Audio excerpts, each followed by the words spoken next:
भौतिक विज्ञान की क्लास में आप सभी का स्वागत है। आज हम आप सबको एक समान वृत्तीय गति में टॉपिक को आगे बढ़ाएंगे। आज हम आप सबको क्रांतिक चाल के बारे में बताएंगे। तो आइए देखते हैं। तो सामने एक चित्र बना हुआ है। तो इसकी परिभाषा क्या होती है? जब कोई पिंड, ये निम्नतम बिंदु है और ये उच्चतम बिंदु है, अर्थात ये A है और ये B है। तो इसकी परिभाषा क्या निकल के आती है वो बताते जाएं कि जब कोई पिंड निम्नतम बिंदु से, ये देखिए निम्नतम बिंदु है, निम्नतम बिंदु से उच्चतम बिंदु की ओर जाता है तो डोरी का तनाव व पिंड की चाल घटती जाती है और उच्चतम बिंदु पर डोरी का तनाव शून्य हो जाता है। यहाँ पर जो तनाव होगा वो क्या होगा? इस बिंदु पर तनाव बल जो होगा वो शून्य हो जाएगा तथा इस समय पिंड की चाल जो होती है वो न्यूनतम हो जाती है। इसी न्यूनतम चाल को क्रांतिक चाल कहते हैं।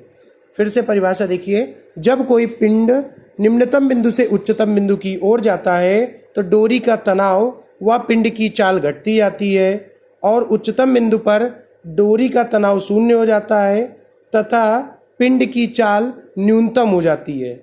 इसी न्यूनतम चाल को क्रांतिक चाल कहते हैं। यदि हम बात करें ऊर्ध्वाधर वृत्त में गति की बात करें तो माना स्मॉल m द्रव्यमान का कोई पिंड है जो डोरी से बांधकर r त्रिज्या के ऊर्ध्वाधर वृत्त में घुमाया जाता है। निम्नतम बिंदु इसका B है तथा इस पर तनाव TB है तथा पिंड की चाल VB है। उच्चतम बिंदु A है, इस पर तनाव TA है तथा चाल VA है। पिंड का भार mg सदैव ऊर्ध्वाधर से नीचे की ओर कार्य करता है। यदि हम बात करें उच्चतम बिंदु A पर तो डोरी के तनाव व पिंड के भार mg का योग पिंड को वृत्ताकार गति करने के लिए आवश्यक अभिकेंद्र बल प्रदान करेगा। अर्थात ये पिंड इस तरीके से मूवमेंट जब करेगा वृत्ताकार पथ पर तो जो भार होगा डोरी का तनाव, देखिए कोई डोरी है, मान लीजिए लपेटा गया, इस तरीके से कोई वस्तु है, लपेटा गया और इस तरह से घुमाया गया तो डोरी का जो तनाव होगा और पिंड का भार होगा, इन सब का जो योग होगा वो अभिकेंद्र बल के बराबर होगा। अर्थात हम ये कह सकते हैं कि यहाँ पर जो TA plus mg is equal to mv² upon r। अब देखिए, जैसा कि हमने आपको परिभाषा बताया कि जब कोई पिंड निम्नतम बिंदु से उच्चतम बिंदु की ओर जाता है तो डोरी का तनाव व पिंड की चाल घटती जाती है और उच्चतम बिंदु पर तनाव शून्य हो जाता है। इस समय पिंड की चाल न्यूनतम हो जाती है जिसे क्रांतिक चाल कहते हैं। तो अर्थात उच्चतम बिंदु की जब बात करेंगे तो वहां पे तनाव बल शून्य हो जाएगा, अर्थात TA का मान शून्य हो गया। तो अब देखिए TA का मान शून्य हो गया और जो चाल होगी वो किसके बराबर हो जाएगी? न्यूनतम चाल वो क्रांतिक चाल के बराबर होगी। अर्थात हम ये कह सकते हैं कि आपको बताया जैसे कि TA plus mg is equal to mv² upon r। हमने आपको बताया कि तनाव बल कितना हो जाएगा? शून्य हो जाएगा। और जो यहाँ पे चाल होगी अर्थात VA इज इक्वल टू क्या आ जाएगा? VC का मतलब क्या है कि यहाँ पे क्रिटिकल वेलोसिटी, क्रांतिक चाल, अर्थात यहाँ से क्या निकल के आएगा? यहाँ पे TA की जगह 0 रख देंगे तो 0 is equal to 0 plus mg is equal to mv² upon r। m से m कैंसिल हो गया तो यहाँ से क्या आ जाएगा? rg इज इक्वल टू क्रांतिक चाल का वर्ग। तो यहाँ से क्रांतिक चाल इज इक्वल टू क्या आ जाएगा? √rg। ये जो मान निकल के आएगा वो क्रांतिक चाल का मान है। ये जो आपको मान दिखाई दे रहा है ये मान है क्रांतिक चाल का। यदि हम आपसे बात करें कि निम्नतम बिंदु पर चाल कितनी होगी उच्चतम बिंदु पर तो क्रांतिक चाल का मान तो निकल आया, लेकिन निम्नतम बिंदु की बात करें तो ऊर्जा संरक्षण के नियम से ऐसा निकल के आएगा। तो ऊर्जा संरक्षण का नियम कहता है कि ए बिंदु पर जो चाल होगी वो किसके बराबर होगी, अर्थात ए बिंदु पर जो ऊर्जा होगी वो किसके बराबर होगी, बी बिंदु पर ऊर्जा। ए बिंदु पे ऊर्जा की बात करें तो देखिए ए बिंदु पर ऊर्जा संरक्षण का नियम क्या होता है, बिंदु ए पर जो ऊर्जा होगी, बिंदु ए पर ऊर्जा वो किसके बराबर होगी, वो होगी बिंदु बी पर ऊर्जा की, बिंदु बी पर ऊर्जा। तो आपको बता दें ऊर्जा दो रूपों में पाई जाती है, गतिज ऊर्जा और स्थितिज ऊर्जा। अर्थात हम ये कह सकते हैं K E A plus U A is equal to K E B plus U B, ऐसे आ जाएगा। अब देखिए काइनेटिक एनर्जी बिंदु ए की बात करेंगे तो half M V A square plus M G. देखिए यदि स्थितिज ऊर्जा की बात करें तो ऊर्जा बराबर क्या होता है, बल गुणे विस्थापन। देखिए चित्र से आप देख रहे हैं कि यदि हम बिंदु ए की बात करें तो देखिए बिंदु बी से ए की ओर जाएंगे तो इस बी से ए के बीच की दूरी क्या हो जाएगी, 2r हो जाएगी। तो यहाँ पे हमने लिख दिया M G into 2r is equal to 1/2 M V B square plus M G. अब देखिए यदि हम बिंदु बी पर दूरी की बात करें, यदि हम यहीं पर खड़े हैं और यहीं पर दूरी की बात करेंगे तो वो कितनी हो जाएगी, 0 हो जाएगी। तो यहाँ से क्या आ जाएगा, यहाँ से आएगा 1/2 M V A square plus M 2mgr is equal to 1/2 M V B square. दोनों पक्षों में m से भाग दे देंगे तो ये क्या आ जाएगा, 1/2 V A square plus 2gr is equal to V B square बटे 2। देखिए हमने आपको क्या बताया था, जब हम बिंदु ए पर पहुंच जाते हैं, जब कोई पिंड निम्नतम बिंदु से उच्चतम बिंदु की ओर जाता है तो उच्चतम बिंदु पर तनाव बल 0 हो जाता है तथा वेग न्यूनतम हो जाती है। इसी न्यूनतम वेग को क्रांतिक चाल कहते हैं। अर्थात वी ए का मान किसके बराबर हो जाएगा, वी सी के बराबर हो जाएगा। तो यहाँ से कह सकते हैं वी सी स्क्वायर बटे 2 plus 2gr is equal to V B square बटे 2। तो यहाँ से क्या आ जाएगा, यहाँ से क्या आ जाएगा उसको भी ध्यान में रखना है कि जब हम वी सी स्क्वायर की बात करते हैं तो जैसा कि हमने क्रांतिक चाल के मान की बात कर रहे हैं तो क्रांतिक चाल का मान क्या होता है, क्रांतिक चाल का मान क्या निकल के आएगा, √GR इसका होल स्क्वायर बटे 2 plus 2gr is equal to V B square बटे 2।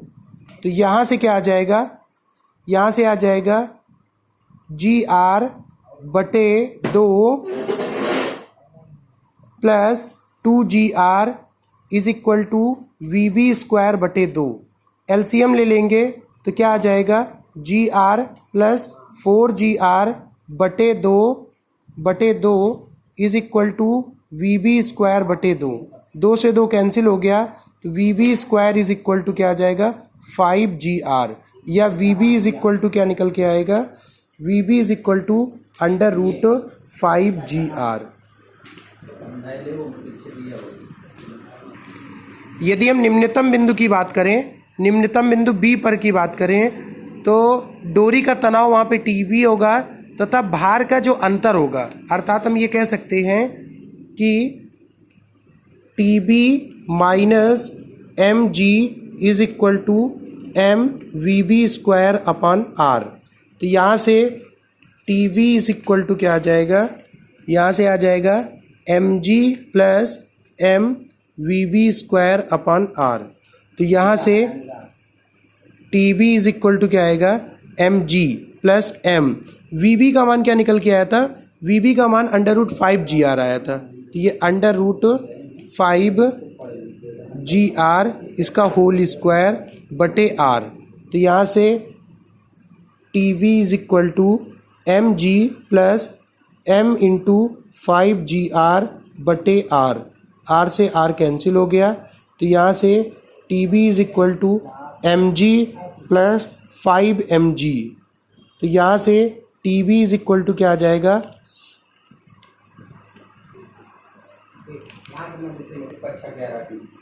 T B is equal to 6 mg आ जाएगा इस तरीके से।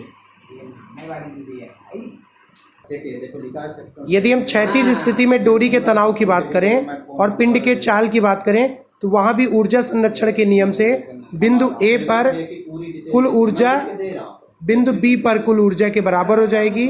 ऐसी स्थिति में क्या आ जाएगा, 1/2।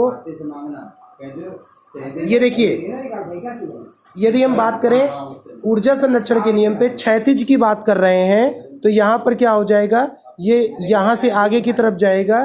तो इस स्थिति में बिंदु बी पर जो कुल ऊर्जा होगी वो किसके बराबर होगी, बिंदु पी पर कुल ऊर्जा के। अर्थात बिंदु बी पर कुल ऊर्जा मतलब गतिज ऊर्जा और स्थितिज ऊर्जा का योग किसके बराबर होगा, बिंदु पी पर कुल ऊर्जा के। यहाँ से क्या निकल के आया, 1/2 m वीबी स्क्वायर प्लस एम जी। देखिए एम जी इंटू 0, बिंदु बी पर की बात करेंगे तो बिंदु बी पर दूरी 0 ही है। यहाँ पे क्या आ जाएगा, 1/2 m V P square plus M G into R. देखिए केंद्र से परिध के बीच की दूरी r होती है, त्रिज्या होती है। तो यहाँ से क्या आ जाएगा, वीबी स्क्वायर बटे 2 is equal to VP square बटे 2 प्लस जी आर। एम से एम कैंसिल कर दिया है तो यहाँ से 2 से गुणा करने पर तो क्या आ जाएगा, VB square is equal to VP square plus 2gr। फिर इसके बाद क्या करेंगे, वीबी का मान रखेंगे, वीबी का मान रखेंगे 5gr is equal to VP square plus 2gr। तो V P square is equal to 3gr आ जाएगा। V P is equal to √3gr। आगे यदि हम बात करें बिंदु P पर पिंड की वृत्तीय गति करने के लिए आवश्यक अभिकेंद्र बल की, तो देखिए आपको आवश्यक अभिकेंद्र बल की बात कर रहे हैं तो TP इज इक्वल टू क्या आ जाएगा, अभिकेंद्र बल के बराबर हो जाएगा, अर्थात m V P square upon r।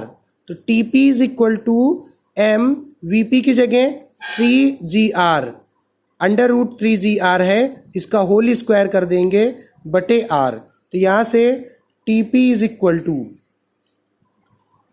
m into 3gr बटे r। तो r से r कैंसिल, तो ये क्या आ जाएगा, TP is equal to 3mg। यहाँ पे TP की वैल्यू ये आ जाएगी। शंकुलोलक के परिक्रमण काल का व्यंजक आइए देखते हैं। चित्र देखिए, सबसे पहले ये बिंदु S है, यहाँ से किसी पिंड को लटका देते हैं, डोरी है, तो A बिंदु पर आकर ठहरती है डोरी।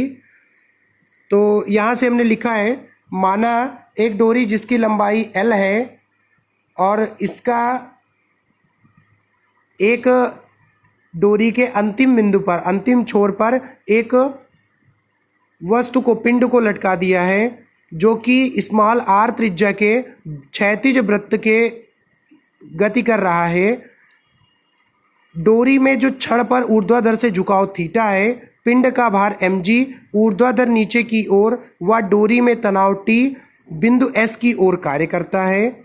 ऐसी स्थिति में तनाव T ऊर्ध्वाधर व क्षैतिज घटकों में वियोजित हो जाते हैं। एक T cos थीटा हो जाता है ऊर्ध्वाधर घटक तथा क्षैतिज घटक हो जाता है T sin थीटा। यदि हम TMG मतलब T sin थीटा की बात करें, यदि हम T sin थीटा की बात करें, अर्थात तनाव का क्षैतिज घटक T sin थीटा वो आवश्यक अभिकेंद्र बल प्रदान करेगा। इसको हमने समीकरण नंबर 1 कह दिया।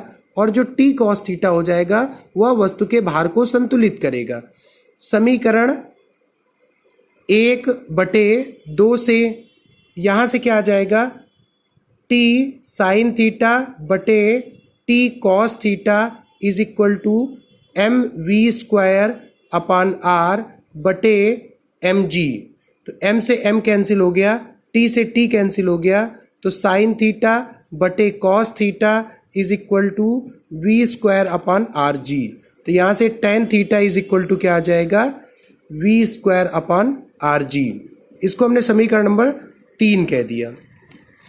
अब देखिए v equal to R omega होता है, तो tan theta is equal to ऐसे लिख दिया हमने कि V square upon R G है। तो हमने एक चीज़ आपको पता है कि v equal to R omega होता है, तो v is equal to R, omega की जगह 2 पाई अपॉन टी लिख दिया। तो यहाँ से इसका मान रख देंगे, तो यहाँ से क्या आ जाएगा, tan theta is equal to v का जब मान रखेंगे तो ये आ जाएगा 4 pi square R upon T square into G. तो यहाँ से आपको इस चित्र की बात करें तो ये थीटा है, तो यदि हम साइन थीटा की बात करेंगे तो sine theta is equal to लंब बटे कर्ण। तो यहाँ से sine theta is equal to क्या आ जाएगा, sine theta equal to R upon L, या आर इज इक्वल टू क्या कह सकते हैं, एल साइन थीटा। तो यहाँ पे आर की जगह मान रखेंगे तो R equal to L sine theta, ये मान रख देंगे। तो यहाँ से क्या आ जाएगा उसको देख लीजिए कि इसको हमने लिख दिया साइन थीटा बटे cos theta is equal to 4 pi square R upon T square into G. तो यहाँ पे आर की जगह मान रखेंगे, मान रखा हमने L sine theta into 4 pi square upon T square into G. तो इसका जो साइन थीटा बटे cos theta is equal to 4 pi square L sine theta upon T square G लिख दिया। जो चीज़ें कैंसिल होंगी उसको कैंसिल कर देंगे। T square equal to 4 pi square L cos theta upon G. तो यहाँ से टी की वैल्यू क्या आ जाएगी, 2 pi under root L cos theta upon G. आज की क्लास में इतना ही।